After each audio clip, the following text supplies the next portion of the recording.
Welcome to a special edition of Everything in Moderation podcast. Today we are talking about the debates.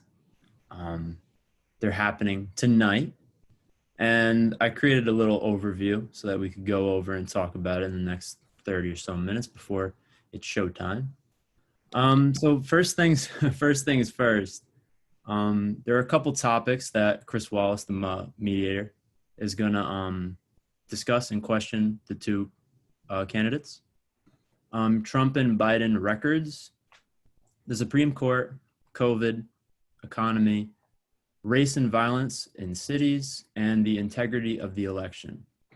So I actually wanted to just make light of a ongoing trend in the past few presidencies. There is a current president first debate slump where normally the seating president slumps on his first debate. That happened to Obama, happened to Bush. What I'm very curious to see is how will no audience affect this debate? Obviously, there's not going to be an audience, so Trump nor Biden will get any noise from a crowd to spur them on. Maybe that's a good thing, maybe it's not, but we can discuss that. So a key thing for Sean, I'm just going to go through this all just so, and then we talk about it. Okay. So I highlighted for Trump that Trump must defend his record. Obviously, he has a lot of things going against him. It's an uphill battle. I'm sure Chris Wallace will come at him a couple times and give him a couple hard to answer questions. Whether he will answer them or not, who knows? I highlighted for Biden that he must not deflect questions about his personal life.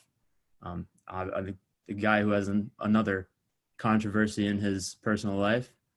It would be interesting to see how he deals with questions about his son and what surrounds him without like seeing how he reacts to that. I said that both men have everything to gain here because Trump is behind in the polls and Biden has low expectations. So it's really any man's game here. So what I expect is Chris Wallace to befuddle Trump at times, especially because of their history leading to the first debate slump that I mentioned before. I expect Biden's mental capacity to be ignored by supporters, and I also expect Trump's divisive rhetoric to be ignored by supporters. But the question I have is, what will those in the middle, unsure of who to vote for, see? I expect Trump to go after Hunter Biden, and I expect Biden to go after Trump's taxes. That was my little 3-minute monologue of my overview. Anything that you guys want to make light on? I mean, I have a question for both of you, but if Eric wants to do a little monologue first. Nah, you're good. So my question for you is, what do you think the expectations for these two are? Like, who's got the lower expectations here? Like, is Biden, if he can string together a few sentences without messing up the words, is that like as low as he's going? And is Trump like if he doesn't say anything stupid, or do we have higher expectations for him? Like, how do they win this debate? Both of them.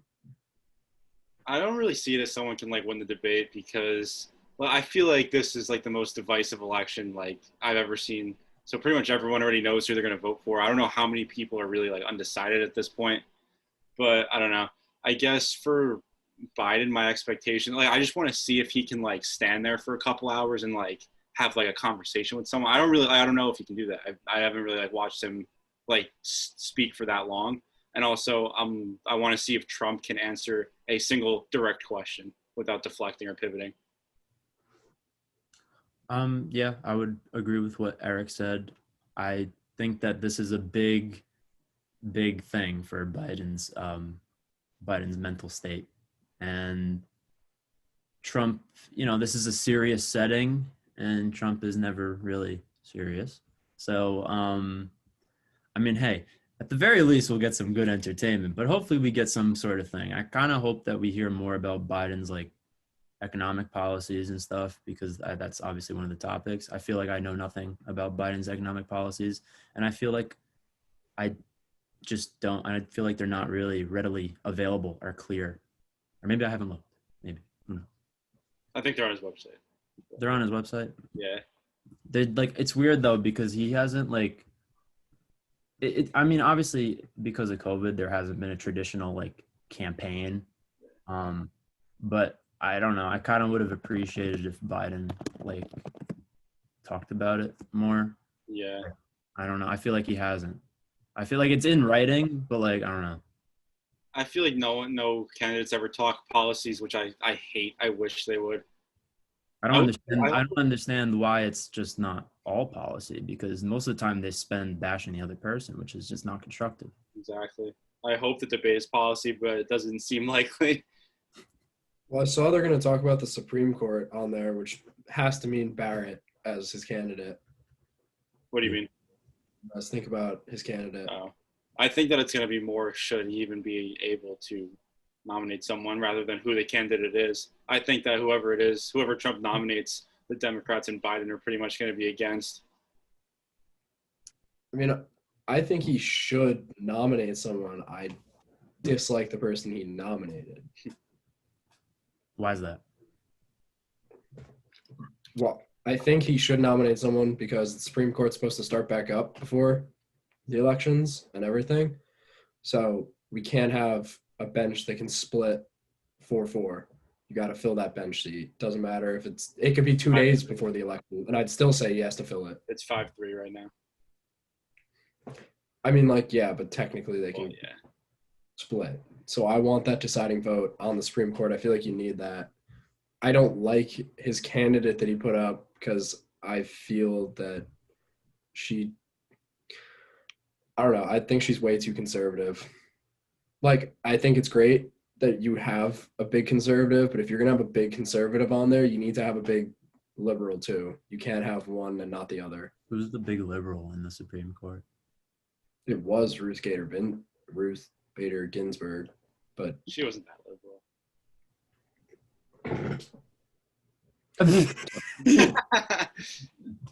talking crazy. She was the liberal on it. Now we're going to get her, but conservative version, and on a court that's already leaning conservative. I mean, this is just like my personal opinion. I feel that it should be a very balanced court, and that, I mean, I don't think they should have political affiliations at all, but that's unrealistic. So you have to have more of a balanced court, not a 6-3 court, because I don't think some of the things that they're going to possibly bring up are the government's purview at all. So I don't know why they're even talking about them. In terms of the economy, what do you think are some key points that Biden needs to hit on? I think that he needs to hit on, like, because we know what Trump's going to say. Trump's going to say, oh, the stock market is doing great. Like, the unemployment numbers are great. But that, in my opinion, that's not really what a good economy is. Like, a good economy should be, like, high quality of life for, like, everyone in the country. Good, like median income. What? Socialism. Whoa, who said that? But I think that he needs to, like, instead of just saying, oh, like, the stock market's good, like, the economy's good, he needs to, because I saw a stat, 55% of Americans aren't invested at all in the stock market. So it's safe to say, average American not really invest in the stock market, maybe a little bit, not a lot though. So that doesn't matter to most people. It needs to be more than that. Well, I would say that unemployment obviously is a big factor of the economy. Like the economy just encompasses all the activity that relates to production, consumption, trading, and yeah, like, so like it's not really quality of life. That's something else. I would say. No, sorry, I thought you were done. No, I'm good. I did see that Biden was talking about like how Trump's done foreign policy with economics and everything, and Biden wants to somehow convince a lot of other countries to basically ban China from like any of their stuff and not use their economy. Biden said that. Yeah, he was talking about like getting really high tariffs on them so that, and he wants to do like a whole coalition of countries. I think that that's actually a interesting point, and I think that both men need to hit on their attitude towards China and in this debate. It's kind of funny how we saw like a shift from last election where it was all about Russia, and now it's all about China right now. it's interesting. It in terms of how like you guys would go in terms of trying to mitigate China's power, how would you go about it? Eric, you could go first. Honestly, I have no idea. I feel like we rely on them so much that like, what can we even really do besides, I guess, high tariffs? But what are we gonna do? Just pay more? Mm-hmm. Doesn't really solve much. I don't know. I feel like we let them get too powerful because like they're pretty much doing what we tried to do, or no, tried to do what we did like I don't know, 100 years ago, 50 years ago. They're pretty much like taking like what like they're trying to industrialize like Africa so they can do like their labor for them. Where we instead we use like South America and China to do their like our labor for us. You know what I mean? Oh yeah. So instead of like them doing like all the labor, like China's like developing a middle class. I think honestly the best way is to be like, yo, like we got a good thing going on here. You should try like democracy. Like it works for us. I don't know. Sean? I mean, I don't particularly know what you should do about it. They are very powerful, and they do have probably the biggest economy on the planet, and it's only going to grow more. But at the same time, they only have that because here you take a minimum wage worker and they're making like $12 an hour. And over there, they're making like 50 cents an hour. So like, I feel like you have to be making more money if you're not paying your employees. Mm-hmm. Like it just makes sense that you're making a lot more money. So you go, okay, continue. Sorry. I think it's like they're as long as the Communist Party keeps people in line in China, I think they're fine. If, as Eric said, like they're developing a middle class and everything, like all of a sudden, if they start realizing, wait, we kind of want to earn more money than this, then China could just completely destabilize and break down. Well, then you'll have a little another Tiananmen Square, but the I like the United States, huh? um, listen, I think that China is definitely a rival of us instead of previously being like a partner. Hello.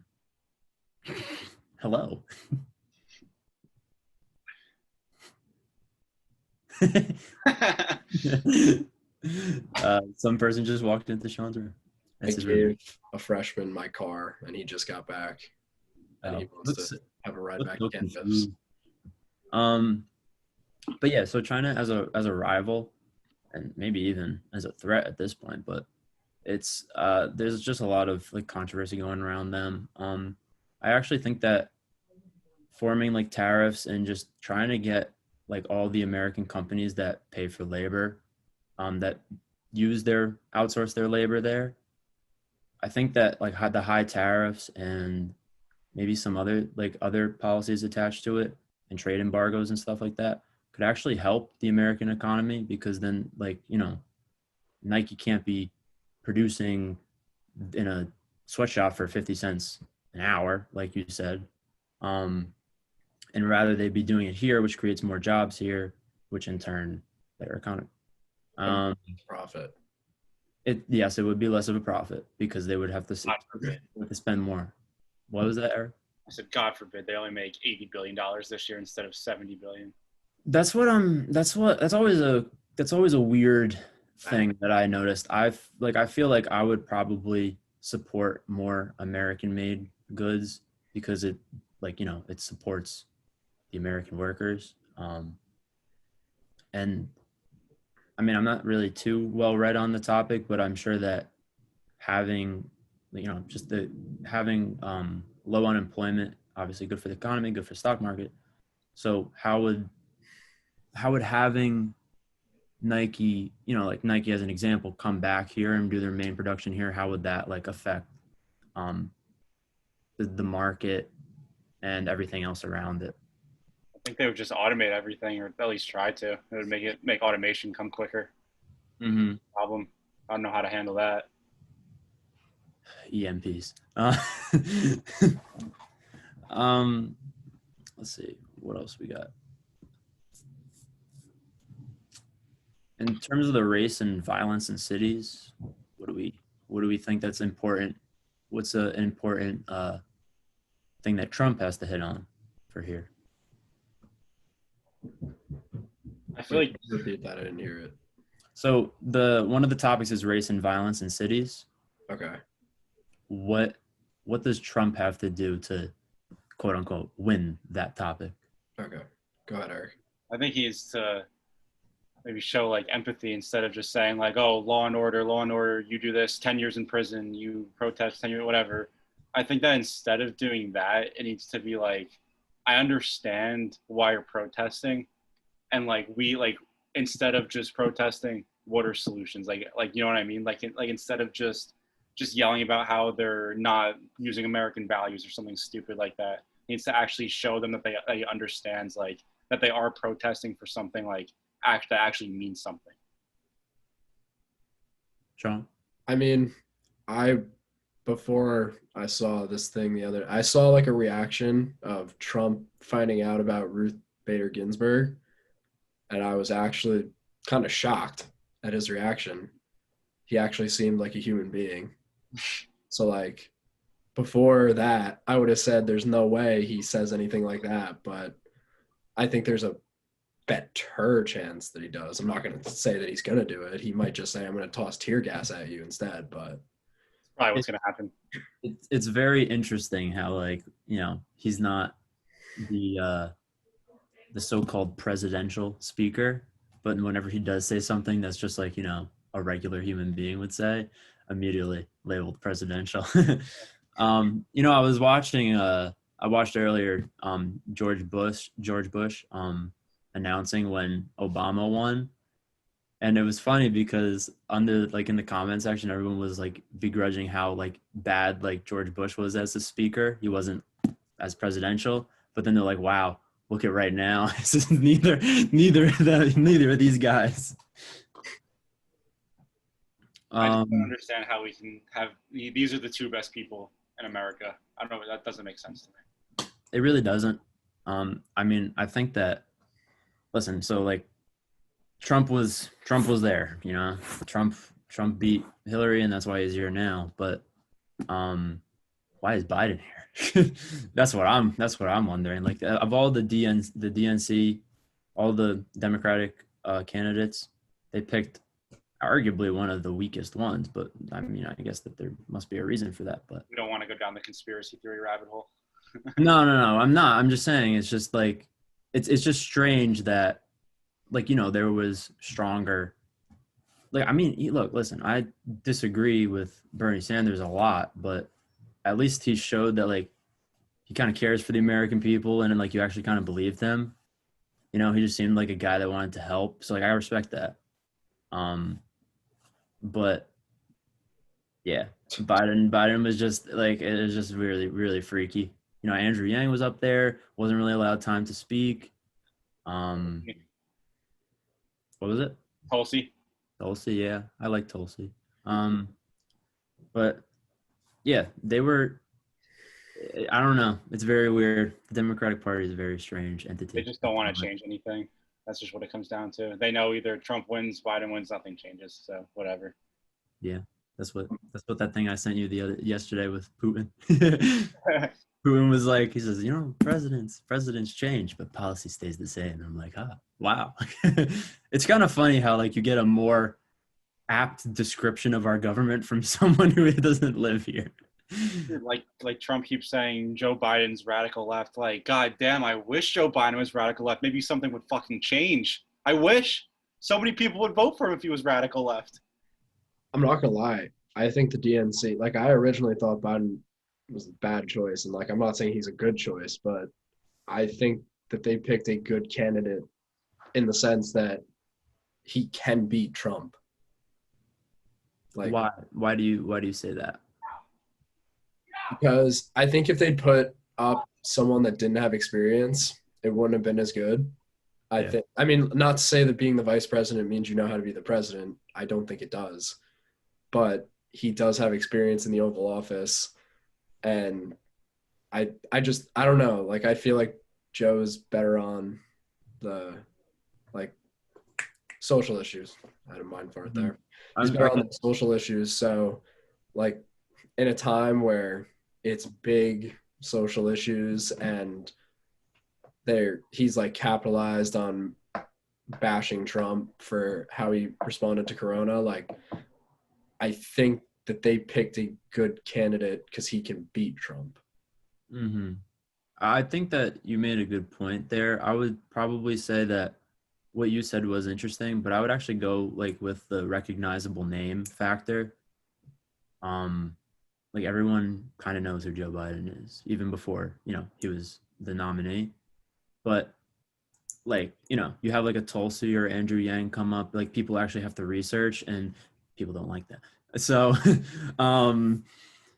I think that he was the most popular candidate and amongst those who were running. So I mean, Bernie does have like a cult following too, but I think that that's where like he would push some people away because of um his more like radical left ideas. Bernie is like the left version of Trump.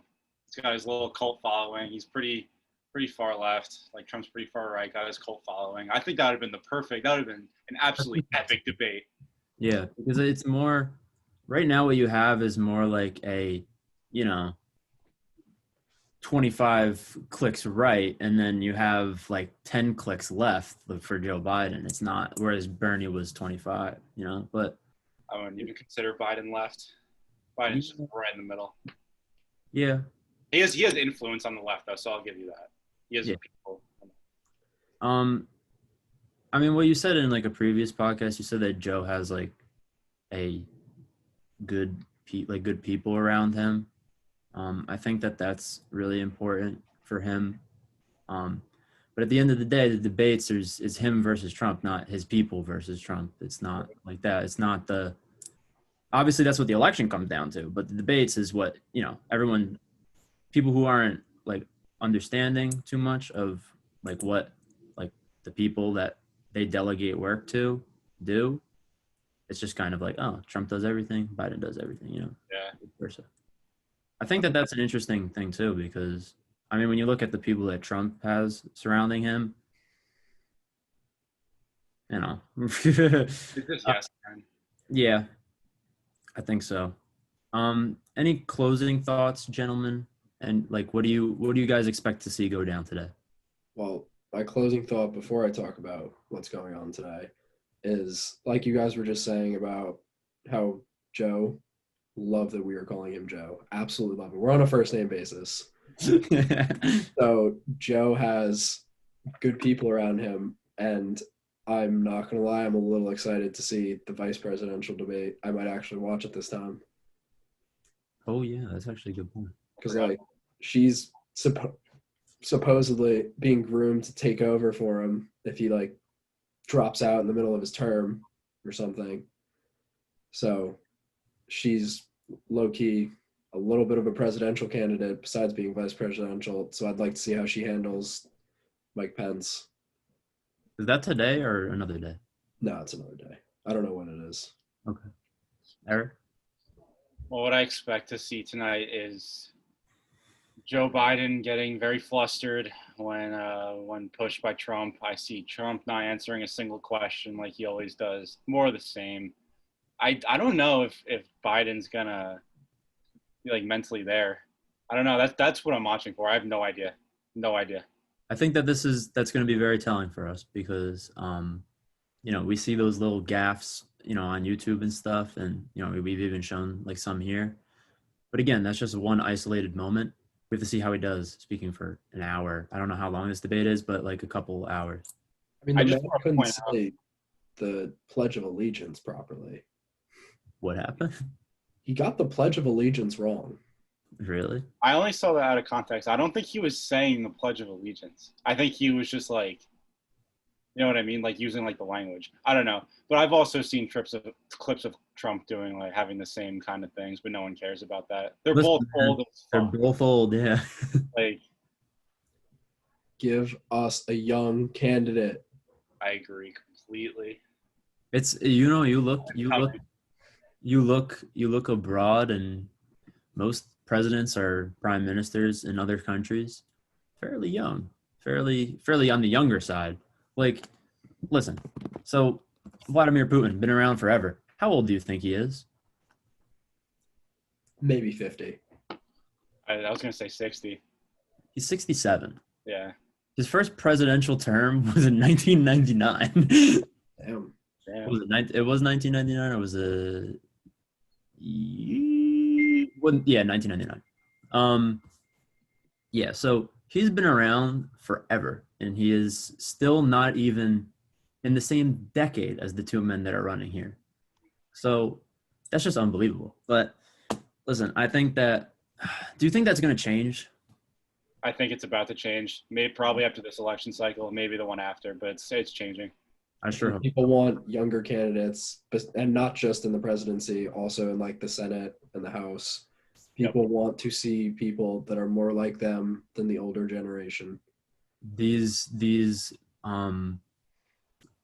centennial congressmen and women are they just got to go. Like the people that have been there for years and nothing has really, they haven't really brought about change per se. Like Nancy Pelosi, like that's just one example of a centennial congresswoman who just does fuck all, really. Yeah. There needs to be less of that, more people who are hungry to make a change, and that comes with the young people. Yes, we don't have the experience that these older congressmen and women have. I will obviously give them that. They've seen everything. But the thing is, there's a hunger, and I think that there's an adaptability in our generation to try and learn once we fall. But anything else? I think that's it. I'm ready to watch the debate. I'm ready. I'm gonna grab some popcorn, sit with my pops. It's gonna be fun. All right. All right, we'll close. Enjoy the debates, everybody. We'll catch you next Wednesday. I don't know what the topic is gonna be, but we'll figure it out. All right. All right. See you guys. Peace.